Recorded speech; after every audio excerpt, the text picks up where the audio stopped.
जय श्री महाकाल। मैं आपका चंचल गिरी फिर से लेके आऊँ नेक्स्ट वीडियो। तो ये वीडियो पुरानी है, 5वें महीने की वीडियो है, ऊपर दिख भी रहा है आपको। अगर वीडियो बनाई हुई तो अच्छी लगे तो वीडियो को लाइक कर लीजिए, चैनल को सब्सक्राइब कर लीजिए। तो बात करते हैं पुतली क्रिया की। ये दुश्मनी के लिए है पुतली क्रिया, ठीक है जी। ये पुतली क्रिया है खास वशीकरण के लिए, यानी कि ऐसी ही पुतली क्रिया में यानी कि वशीकरण भी किए जाते हैं और मारण विद्या भी। ये कुछ काम कर रहे हैं तो ये बताएंगे नहीं हम लोग किसका क्या काम कर रहे हैं, ठीक है जी। क्योंकि कुछ काम ऐसा है तो इसलिए नहीं बताएंगे हम लोग काम क्या है, ठीक। तो आपको जो नॉलेज की बात है वो बता रहा हूँ। पुतली क्रिया में आप चाहे किसी पर वशीकरण कीजिए, चाहे आप किसी पर भूत बाधा कीजिए, चाहे आप किसी का उच्चाटन कर दीजिए, चाहे आप किसी का मारण विद्या कर दीजिए, ठीक है। तो बात करते हैं आगे। अगर आपको वीडियो बनाई हुई अच्छी लगे तो वीडियो को लाइक कर लीजिए और चैनल को सब्सक्राइब कर लीजिए और बेल आइकन का भी बटन दबा दीजिए, ठीक है जी, क्योंकि आने वाली वीडियो जो भी है आपको मिलती रहे। तो जो बात बताऊंगा वो आपकी नॉलेज की है, बढ़िया से समझिएगा। ये सब अलग अलग क्रिया की गई हैं, ये छोटी छोटी वीडियो थी और उसकी बनाकर भेजा है, ठीक है। तो ये भाई हमने किसी की काट मारी है, पहले काट मारने के बाद में पुतली क्रिया की थी, ठीक है जी। तो वो जो आप देख रहे हो सामने वो मांस, दारू, मिठाई, चकना वगैरह सब कुछ पड़ा हुआ है, ठीक है जी। तो ये हमारा मंदिर है, ठीक। तो जो भी हम करते हैं तो यहाँ ही करते हैं, कोई उधर उधर काम नहीं करते हैं, ठीक है। तो इसमें क्या होता है कि पुतली क्रिया में या मारण क्रिया में या वशीकरण क्रिया में पहले सामने वाले का देवता देखो, उसके देवते की सेटिंग बिठाओ, फिर जाकर आप वशीकरण करें। क्या होता है जी, आप वशीकरण करने लग जाते हो, वशीकरण आप अलग अलग जगह भटकते हो तो वशीकरण आपका होता नहीं। फिर आप बोलते हो उसने किया, वहाँ पैसे दिए, यहाँ पैसे दिए, काम नहीं हुआ, तो काम होगा भी नहीं।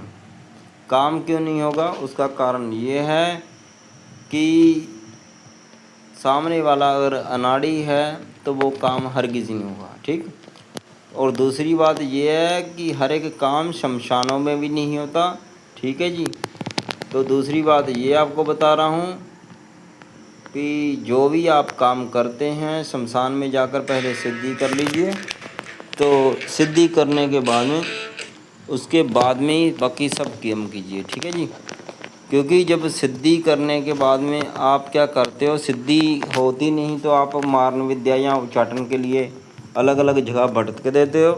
पहले जब भी आप काम कराओ तो आपकी सेफ्टी के लिए एक बात बताऊँ, जब भी आप कहीं से भी काम कराओ, ठीक है जी, जब भी आप कहीं से भी काम कराओ पर अपने आप को पहले उस काम में सक्षम कीजिए, ठीक।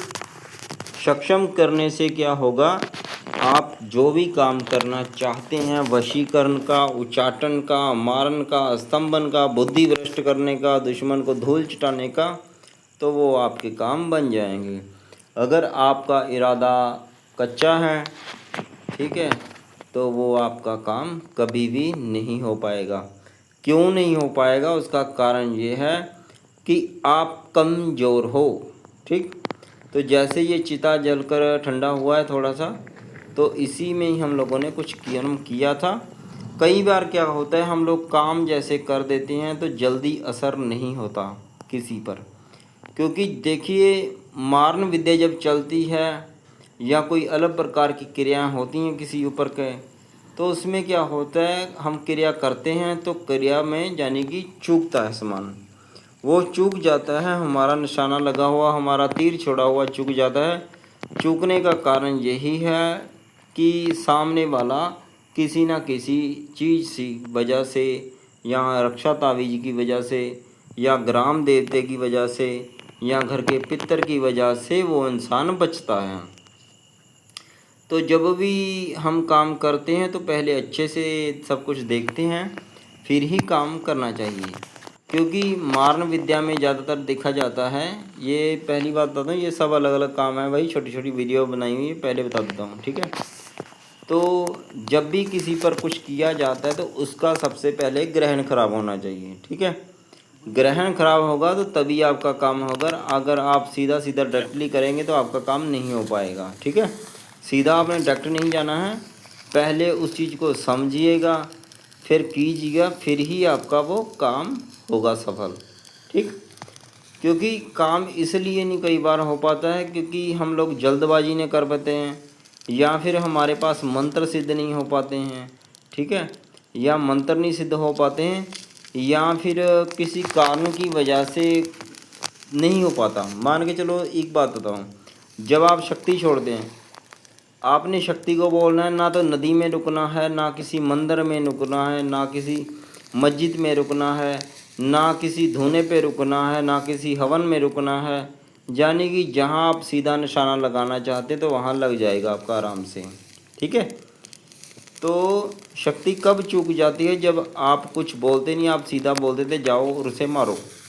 तो उसके कारण से कई बार क्या होता है, शक्ति चुकने का कारण वही हो जाता है सबसे कारण बड़ा। जो शक्ति आप छोड़ते हो उसी के कारण से वो शक्ति रास्ते में रुक जाती है। जब भी आप छोड़ो तो जो आपको वर्ल्ड बता रहा हूँ उसी वर्ल्ड की वजह से शक्ति छोड़ेंगे तो आपका काम 1001% गारंटी से हो जाएगा।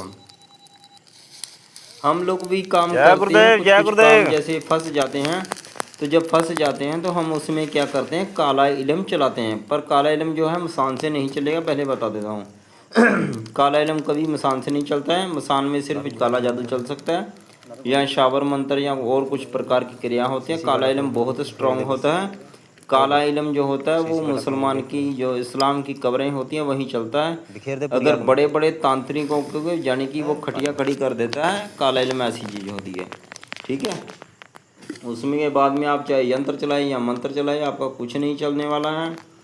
जब भी काम कराएं तो काले इलम से ही कराना चाहिए। ठीक है।